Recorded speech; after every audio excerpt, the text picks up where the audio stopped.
et que tu puisses regarder sur ton portable directement ton enfant si tu es loin et que tu sais qu'il est surveillé par un robot? Alors, ils seront complètement capables de garder des enfants.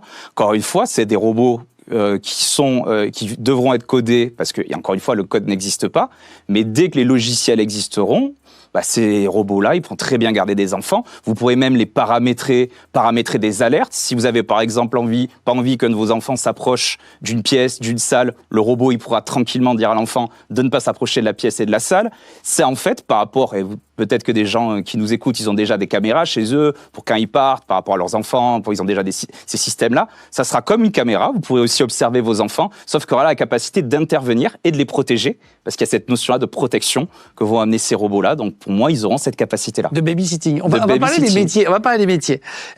Juste avant, je vais te dire des actions et tu vas me dire si dans 5 ans, d'après toi, ce robot pourra ou pas. Peut-être même avant, d'ailleurs.